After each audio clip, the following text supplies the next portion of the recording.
এলাকায় এলাকায় যখন বিজেপি সিপিএম যাবে তখন তাদের একটা কিছু মায়েরা করবেন যারা লক্ষ্মীর ভান্ডার নিয়ে সম্মানিত হয়েছেন, সেই মায়েরা খুন্তি পোড়াবেন, পুড়িয়ে ছ্যাঁকা দেবেন, আপনাদেরকে যন্ত্রণা দেওয়ার জ্বালা তাদেরকেও ভুগতে হবে। তারা ওই খুন্তির ছ্যাঁকাকে জ্বলতে জ্বলতে যেন এলাকা ছাড়া হয়, এই কাজটা আপনারা করুন। এদের এই প্রতিভা ওষুধের দাম ভেঙে ভেঙে কদর, কৃষ্ণেন্দু এবং সুভাষ বালক বলছিল, এই ওষুধের দাম বাড়ার ফলে এতটুকু গা হাতে যন্ত্রণা হচ্ছে, জ্বর এসেছে, প্যারাসিটামল খাচ্ছিলেন, সেই প্যারাসিটামলের দাম বাড়ানো কি খুব প্রয়োজন ছিল?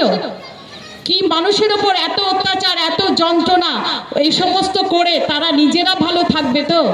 তাদের একটা কোটের দাম কত, একটা পেনের দাম কত, তারা পথ চলছে, প্রতিদিন প্লেনে যাওয়া আসা করছে, সেই খরচগুলো যদি তারা একটু বাঁচিয়ে বাংলার মানুষের কথা ভাবতো তাহলে তো অনেক কিছু হয়ে যেত।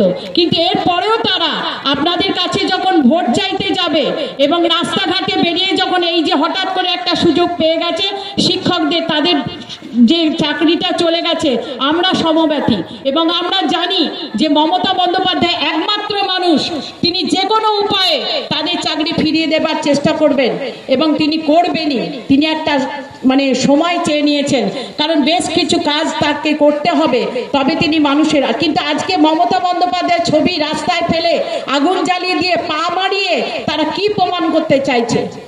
এত যদি আপনাদের দলের প্রতি ভালোবাসা, বাংলার মানুষের প্রতি ভালোবাসা যদি দম থাকে, স্বাস্থ্যসাথী কার্ড থেকে শুরু করে লক্ষ্মীর ভান্ডার থেকে শুরু করে সমস্ত প্রকল্প ফিরিয়ে দিয়ে দেখান আপনি কত বড় বাপের বেটা, আমরা তবে বুঝবো। এলাকায় এলাকায় যখন বিজেপি সিপিএম যাবে তখন তাদের একটা কিছু মায়েরা করবেন যারা লক্ষ্মীর ভান্ডার নিয়ে সম্মানিত হয়েছেন, সেই মায়েরা খুন্তি পোড়াবেন, পুড়িয়ে ছ্যাঁকা দেবেন, আপনাদেরকে যন্ত্রণা দেওয়ার জ্বালা তাদেরকেও ভুগতে হবে। তারা ওই খুন্তির ছ্যাঁকাকে জ্বলতে জ্বলতে যেন এলাকা ছাড়া হয়, এই কাজটা আপনারা করুন।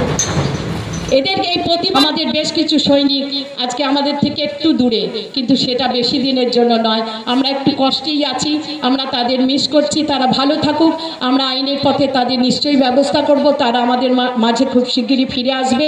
সকলকে বলবো মানুষের, ঈশ্বরের কাছে দোয়া করুন, আল্লাহর কাছে দোয়া করুন, ঈশ্বরের আশীর্বাদ নিন, প্রার্থনা করুন তারা ভালো থাকুক, তারা তাড়াতাড়ি আমাদের মধ্যে ফিরে আসুক। তেমনিভাবে